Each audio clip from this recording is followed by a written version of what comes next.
después de las palabras del presidente Gustavo Petro el pasado viernes cuando anunció que si sus reformas allí en el Congreso no eran aprobadas, pues Colombia tendría que ir a una Asamblea Nacional Constituyente. Y es una cantidad de frases, de polémicas y de diferentes sectores del país que se han pronunciado frente a esto.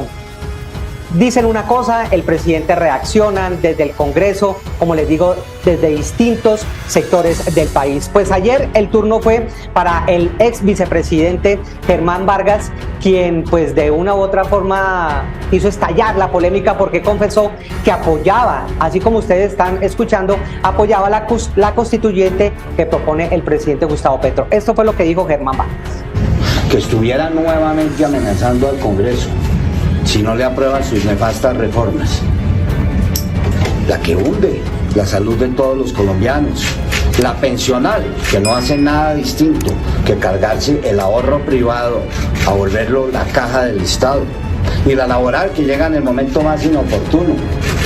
Entonces, en vez de que nos siga amenazando, ayudémosle a sacar adelante la convocatoria a una constituyente, y que sea en el marco de esa constituyente donde se den esos debates. Y dice que se convoque lo más pronto posible para derrotarlo. Eso es lo que dice Germán Vargas Lleras, lo hizo en las horas de la tarde. Pues anoche el presidente Gustavo Petro le contestó y esto fue lo que le dijo. La constituyente, el proceso constituyente no es entre los dirigentes tradicionales del país. Antes que nada es darle el poder a la población. No es el dirigente de arriba, Vargas Lleras se equivoca ahí. Es la población, el común, la ciudadanía diversa adquiriendo poder de decisión. Bueno, usted lo dijo, Carolina. ¿Qué piensa frente a este enfrentamiento que se ha provocado con esta constituyente y lo que dijo el vicepresidente y la respuesta del presidente? Bueno, Jairo, vale la pena primero recordarle al señor presidente que los congresistas nos hicimos elegir también por un mandato popular, que fueron los ciudadanos, millones de ciudadanos quienes también salieron a las urnas a elegirnos y que tenemos, digamos, como que esa facultad y en respeto a la democracia también de decidir qué pasa con las reformas. Y es que nosotros no nos estamos oponiendo a las reformas porque estemos en contra de que se reforme el sistema de salud o el sistema pensional o la reforma laboral que está planteando el gobierno.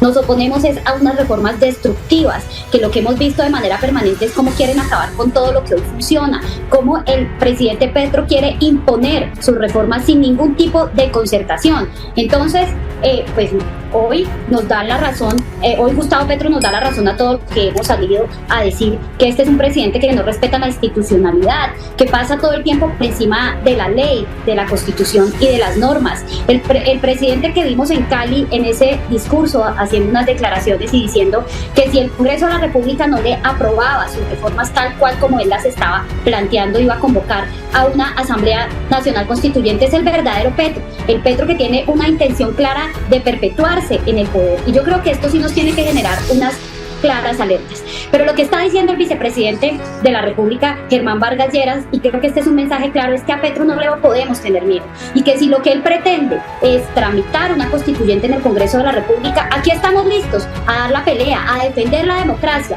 e inclusive a preguntarle a la ciudadanía si están de acuerdo con el gobierno de Gustavo Petro y si están de acuerdo con terminar anticipadamente el mandato precisamente del señor presidente, porque nos quiere imponer y destruir todo lo que hoy nos ha costado tanto, sobre todo en el sistema de salud. Protestar como congresista caleño del Valle del Cauca de que el presidente se vaya a mi ciudad a incentivar el odio, la lucha de clases, a generar violencia, porque lo hace desde el monumento a la resistencia que genera una problemática social en mi ciudad muy grande, que recuerda sangre, sufrimiento y violencia. Lo hace rodeado de 15,000 indígenas y entonces desde allá, desde mi región, la usa para generar este mensaje que yo lo considero es una amenaza al Congreso, a la institucionalidad, y que este es un presidente que ha demostrado que inclusive es excluyente.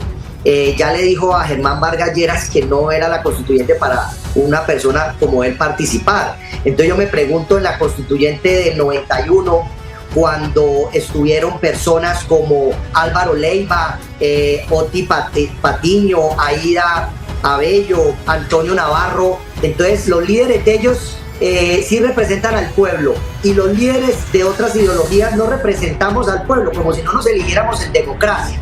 Entonces es excluyente. Y fuera de eso, recordemos que todo este proceso que hubo en mi ciudad tan lamentable, donde grupos subversivos participaron financiando y promoviendo esas actividades, donde después se supo que hubo recursos ilícitos, eso todo está ya investigado por la Fiscalía y denuncias.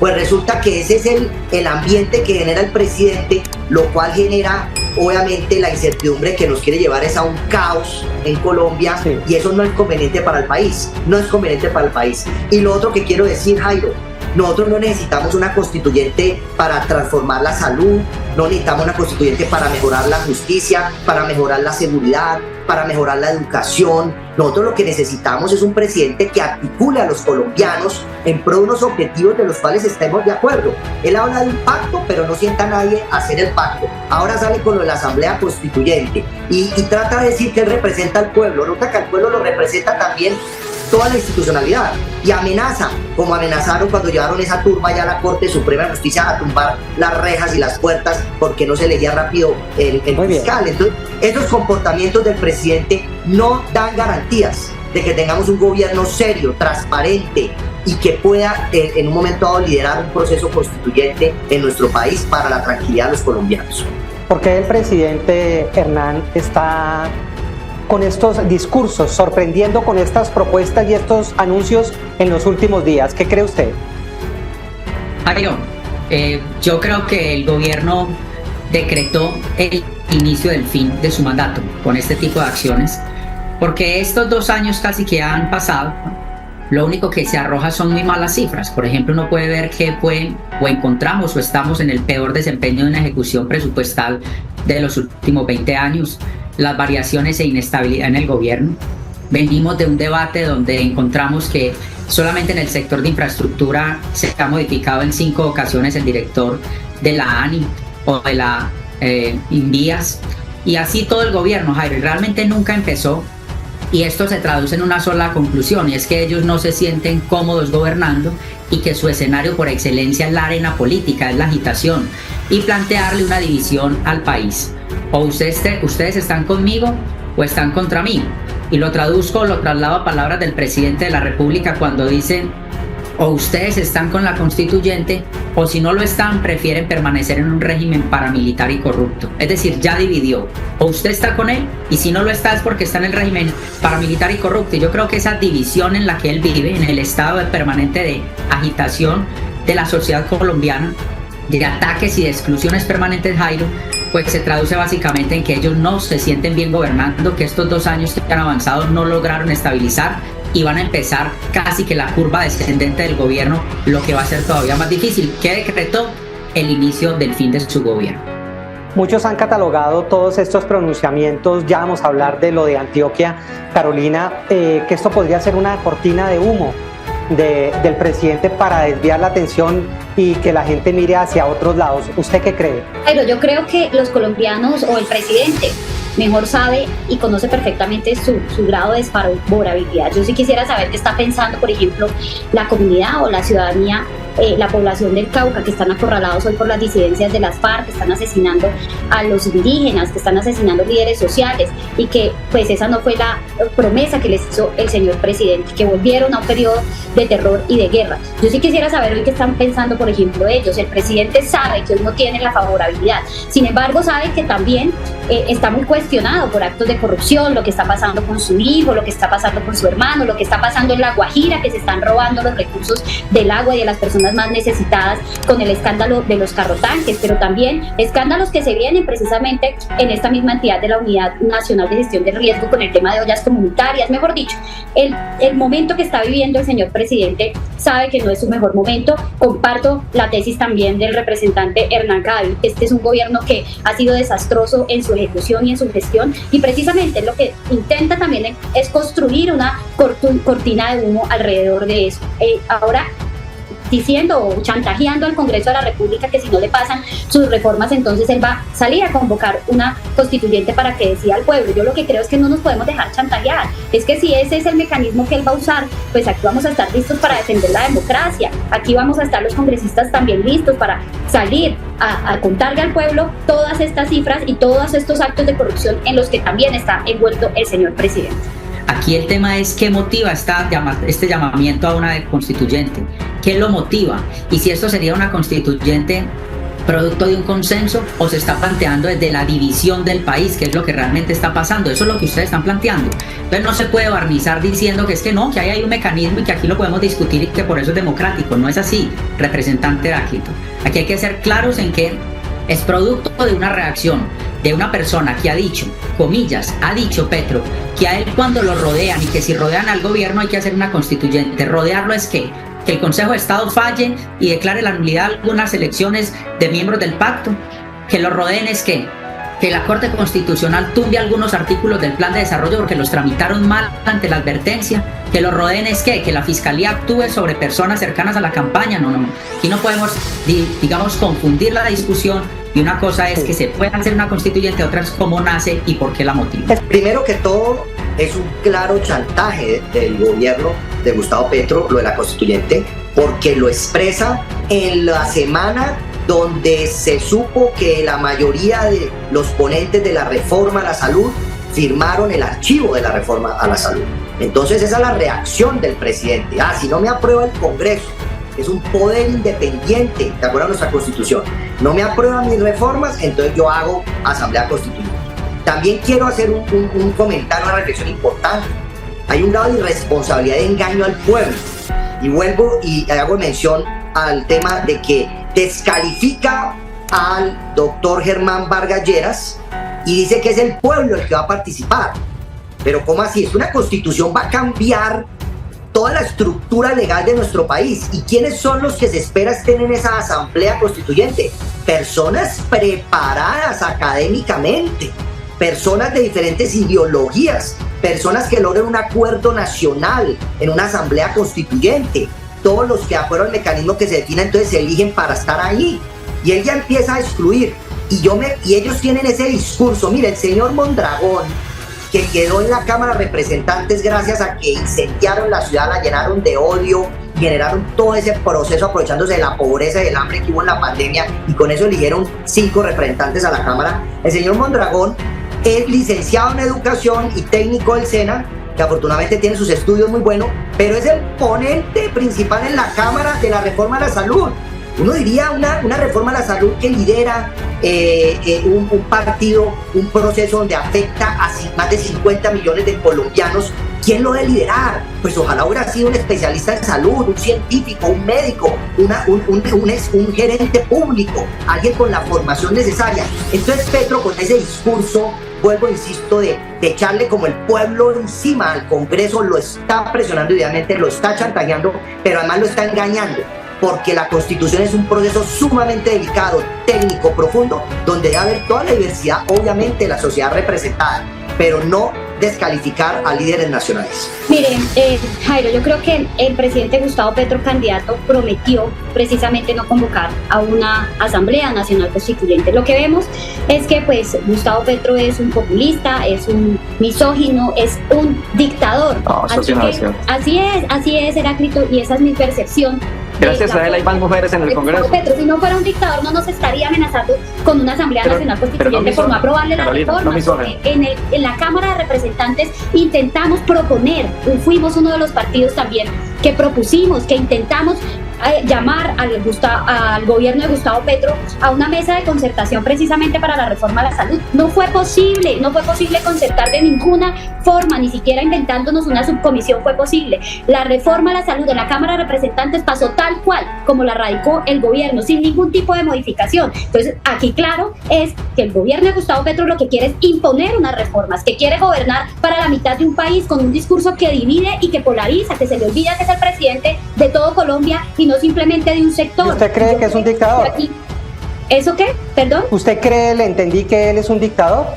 es un dictador porque entonces nos amenaza con ahora convocar a una Asamblea Nacional Constituyente si no le pasan las reformas porque simplemente les quedó grande concertar, no pudieron concertar unas reformas donde lo único que estábamos pidiendo era proteger lo que funcionaba del sistema de salud, que tantos años nos ha costado construir. Entonces, ¿por qué les cuesta tanto aceptar además? Porque vienen aquí con un cuentazo que ya nadie les cree, que es que van a venir a cambiar y a transformar el Cauca, pero allá lo único que han hecho para el Cauca es empoderar a los grupos criminales. Es que hoy tengan a la ciudadanía acorralada en el Cauca, que es lo que está pasando hoy allá y que son las alertas que se han venido generando. ¿Qué ha hecho Francia Márquez por el Cauca? Yo quisiera preguntarle a Heráclito muy puntualmente que nos diga qué ha hecho Francia Márquez por el Cauca. Si hoy lo único que llegaron al Cauca fue a pagarle $1 millón a jóvenes delincuentes y es el único programa que ha llevado al Cauca. ¿Y qué pasa entonces con la gente que está desprotegida? ¿Qué pasa con los campesinos? ¿Qué pasa con los indígenas que también están reclamando? Porque esa misma minga que trasladaron a Cali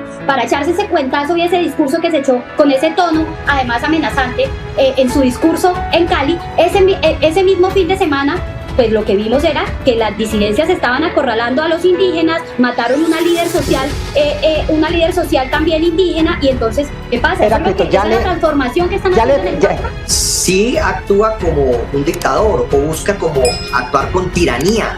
Y usted preguntó, Jairo, si uno le puede creer a Gustavo Petro. Yo le voy a dar unos ejemplos de por qué el país no puede creerle a Gustavo Petro en absolutamente nada.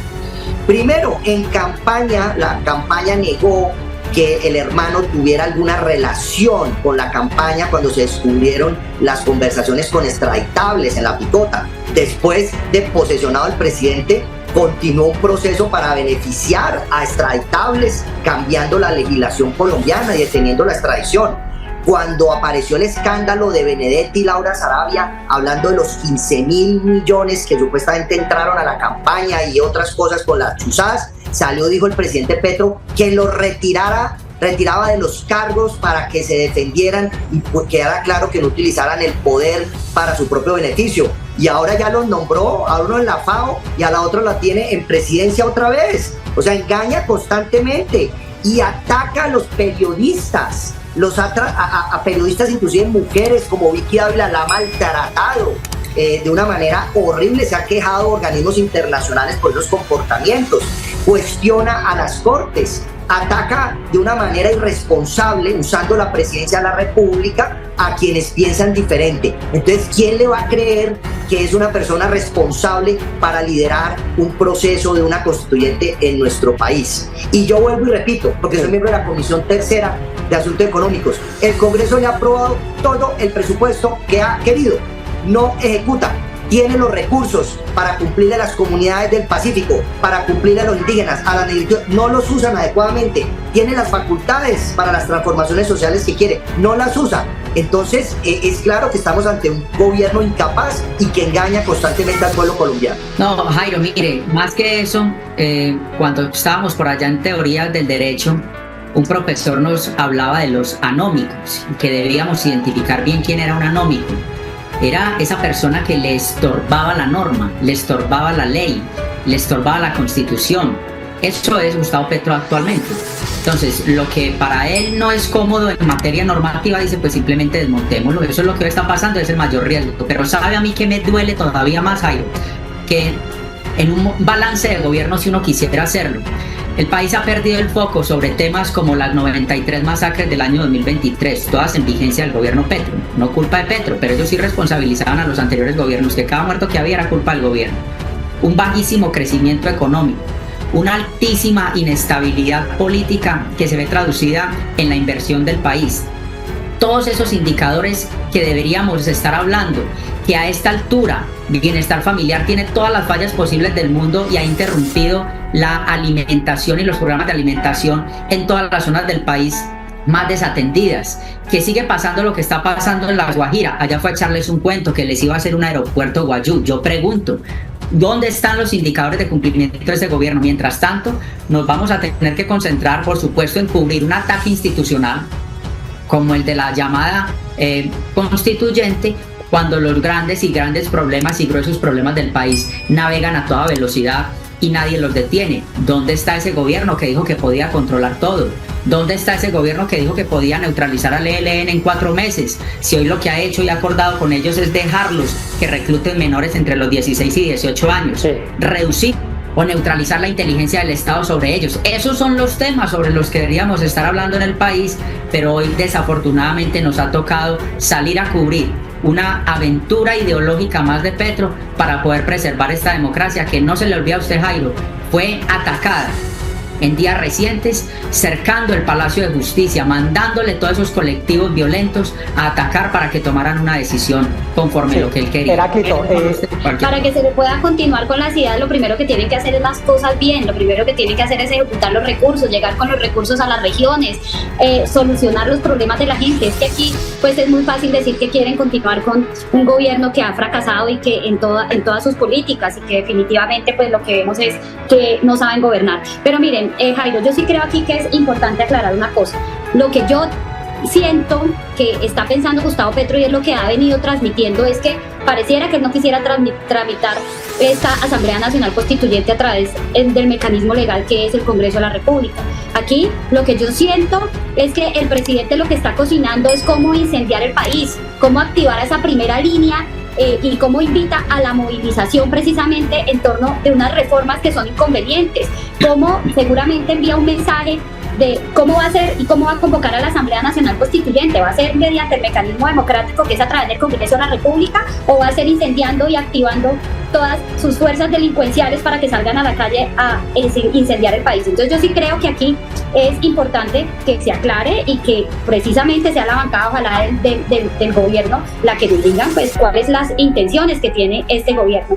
Yo sí creo, y aquí yo creo que en eso podemos estar de acuerdo aquí con varios, y es que no podemos permitir chantajes por parte del señor presidente. Mire, este Congreso le ha aprobado la reforma a la educación en la comisión primera, que fue por una unanimidad que pasó, y eso sí no lo reconocen. Le aprobó la reforma agraria, que la votamos también aquí todos los congresistas, y la jurisdicción agraria especial precisamente para dignificar y honrar el primer punto del acuerdo de paz. Le hemos aprobado también muchas de las iniciativas del gobierno. Eso sí no lo tienen en cuenta y no lo dicen porque no les conviene. Solamente les conviene decir que nos atravesamos en una reforma a la salud que quieren imponer y que lo que buscan es destruir, porque ese es el único propósito que tienen con esa reforma: destruir todo lo que funciona, a venir a imponernos aquí un modelo socialista que ya está fallido en Venezuela y está fallido en Cuba.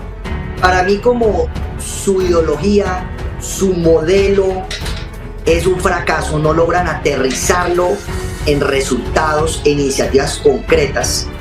Tienen entonces que generar conflictos sociales, conflictos políticos, y con la gravedad que son capaces de llevarnos a la máxima violencia. Sea este el espacio para alertar a los colombianos. Piensen por qué dio este mensaje la constituyente en Cali, al lado del monumento de la Resistencia, rodeado de 15.000 indígenas. Lo hace porque él fue subversivo, fue guerrillero, un grupo guerrillero que mató, que secuestró, que extorsionó, que persiguió a personas que trabajaban honestamente. Hoy está de presidente de la República, muy semejante a como hizo Maduro en Venezuela, y acabaron el país. Ahora viene entonces también a enfrentar lo que hemos construido por años, con un esfuerzo gigantesco, y entonces sale en un discurso que es político, ya es electoral, está metido ya en su campaña, ya habla de las elecciones, y ahí es la demostración de que no están gobernando. Si él quisiera una constituyente, hubiera convocado a los partidos, le hubiera pedido a su partido el pacto que convocara a los demás a discutir la Asamblea Constituyente como una posibilidad. No le interesa, lo que quiere es fomentar la división, el odio, inclusive la violencia con ese discurso para buscar... O sea, en el fondo, Gustavo Petro, el presidente no quiere una constituyente, según usted. No, eso es el discurso de él. Se la pasan con esos globos que tiran y generan estas cortinas de humo o discusiones, pero en el fondo lo que le está tratando de decir al pueblo, engañándolo, es que el Congreso no trabaja para los colombianos, que el Congreso no quiere mejorar los temas sociales, que el Congreso no le cumple al país, cosa que es falsa, pero ese es el discurso, y utiliza la presidencia porque la tiene para mandar esos mensajes. ¿Qué dice Hernán? Él, cuando ve esa agitación, le produce algo donde él se siente cómodo, realmente lo hemos dicho durante la conversación, y pues su presencia en las regiones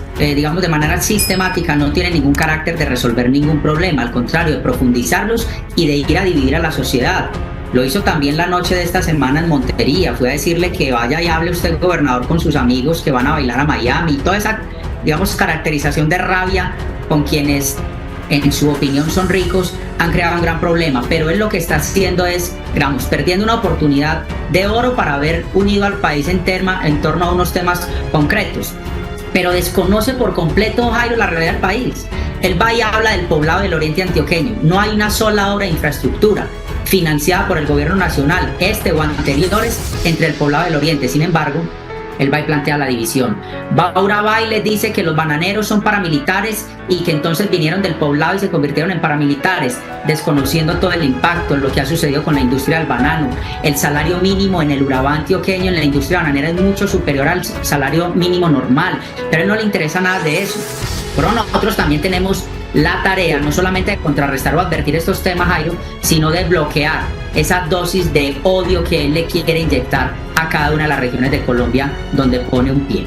Decirle, preguntarle al representante Heráclito que para llegar con la focalización de los recursos al adulto mayor no falta sino que destinen el billón de pesos que le piensan pagar a los delincuentes por no matar para que le paguen a los adultos mayores que no están pensionados. Delincuentes, así está en el anexo. 14 años que estén vinculados a la criminalidad y población carcelaria inmigrante. Así dice en el anexo y lo invito a que lo lea Heráclito, porque lo primero que tenemos que hacer es leerse los decretos para saber cómo vienen intencionados por parte del gobierno. Dice, vinculados en la delincuencia y donde priorizan población carcelaria inmigrante, niños de 14 años a los que le van a entregar recursos, 1 millón de pesos mensuales, porque ese billón de pesos que se van a gastar en ese programa no lo destinan al adulto mayor, no necesitan de la reforma pensional para darle subsidio al adulto mayor, ya hay un programa creado al adulto mayor que se le pueden focalizar recursos, lo único que se necesita es voluntad política y presupuestal. Entonces yo creo que eso es precisamente en el debate donde nos quieren meter para decir es que están en contra de la reforma porque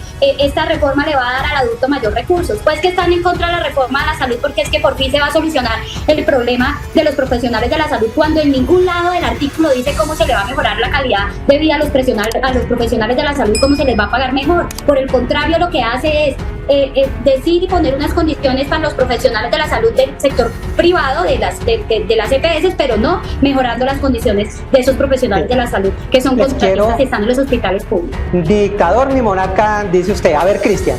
No sé. No, claro que nos quiere llevar hacia un modelo como el fracaso de Venezuela. Yo doy ejemplos. Persigue a los ricos, igual que Chávez y Maduro. ¿Quiénes son los ricos? Bueno, personas emprendedoras que generan empleo, que pagan impuestos, que sobre ellos dependen el desarrollo económico de nuestro país. Segundo, en Venezuela acabaron y afectaron la política de hidrocarburos. Era una potencia, hoy ya no lo es. Colombia nos están frenando la explotación de petróleo, las exploraciones nos están frenando el gas, ya nos están diciendo inclusive que tenemos que comprarle gas a Venezuela para financiar el régimen de Maduro. La economía creció al 0.6 el año pasado. Todos los gremios del país están pidiéndole al gobierno un plan de reactivación económica. No lo hace porque estos gobiernos de tinte socialista acaban la riqueza para supuestamente equilibrar, generar justicia social y en vez de luchar en acabar la pobreza, que es lo que todos los colombianos estaríamos de acuerdo y estaríamos alineados al gobierno de Gustavo Petro, que además sale a beneficiar a los que delinquen, a los grupos armados se han fortalecido y a los jóvenes que delinquen, esos son los que financian. Mientras tanto, los jóvenes, por ejemplo, otro tema de Venezuela, detener todo lo que es privado. Aquí quieren acabar el modelo de salud en lo privado. Aquí las universidades privadas las están debilitando. En Ciudad Cali, que tiene universidades de calidad, ICESI, Javeriana, Autónoma, vayan a ver, han perdido los créditos del ICETEX, están acabando con las becas de los jóvenes que asistían allá. Todo tiene que ser universidad pública. Más ejemplos, aquí nos podemos quedar toda la tarde hablando de ejemplos de cómo nos llevan hacia un régimen venezolano que es un tinte socialista y que es sumamente desastroso. ¿Qué dice Hernán? Jairo, uno puede resumir síntomas muy preocupantes de lo que está pasando. Primero, Petro en la campaña para suavizar dijo que su rival, su antagonista mayor sería Maduro. Yo creo que lo ha visitado en más ocasiones que lo que ha ido a La Guajira. y hay síntomas y comportamientos. Segundo, Petro ha dicho que le parece que es más eficaz, transparente y seguro el sistema electoral venezolano, que ha acabado con esa democracia y que tiene a 7 millones de personas deambulando el mundo, que el sistema colombiano que lo eligió a él y a su bancada. Eso debería por lo menos llamar a una reflexión heráclita. Tercero, ha incorporado comportamientos muy peligrosos, como el de la reducción de la capacidad técnica en las entidades para reemplazarlo por los amigos. Ángela María Robledo, una señora que tiene cero capacidad, va a ser miembro de la Junta Directiva de Ecopetrol, la empresa pública más importante del Estado colombiano. Y por último, Jairo, la reflexión más importante que quiero dejar. ¿Sí? El comportamiento que está teniendo el sistema de medios públicos del gobierno nacional para convertirlo en un aparato de represión, de propaganda, de persecución. A quienes viajamos a la ciudad de Washington supimos los insultos que se emitieron desde ese canal, lo que están haciendo y cómo nos están persiguiendo. Esas características son muy al estilo Chávez. Por más que ellos digan que no, se están pareciendo más de lo que creen a lo que ellos tanto han admirado. Bien, finalmente, Carolina. No, yo creo que para concluir, Jairo, pues hay una desconexión absoluta por parte del presidente Gustavo Petro con lo que está pasando. Miren nomás ustedes lo que pasó el domingo con la alocución presidencial del señor presidente, que se refirió a todo un país hablando del metro de Bogotá, obsesionado por cambiar el trazado, en invertir casi 15 billones de pesos que podría costar ese capricho cuando las regiones están pidiendo recursos. Entonces aquí vemos la desconexión. Mientras estaban asesinando a esa líder indígena en el Cauca, aquí el señor presidente se estaba refiriendo a todo Colombia, hablando del metro, que qué le importa al Cauca, a Nariño y a todas esas regiones donde están viviendo conflictos del metro de Bogotá. Entonces aquí lo que vemos es una desconexión absoluta por parte del señor presidente. Hoy acaban de matar otro líder social que secuestraron y asesinaron hoy en el Cauca, y esto es lo que se está viviendo en los territorios, desafortunadamente, porque Gustavo Petro empoderó la delincuencia. Entonces aquí yo creo que ya para cerrar, Jairo, lo único que queda es decir, aquí vamos a estar firmes defendiendo la democracia, la libertad de prensa, porque Heráclito escucho decirle, no, es que ya hubiera cerrado la prensa, es que no la ha cerrado porque no ha podido, porque las instituciones en Colombia afortunadamente son fuertes y aquí estamos para defenderlas, porque todos los mensajes que emite siempre son unos mensajes de odio en contra de la prensa y la libertad. No falta sino entrar a su cuenta de Twitter para darse cuenta de todo lo que repostea, que es en contra precisamente de la prensa y de la libre expresión.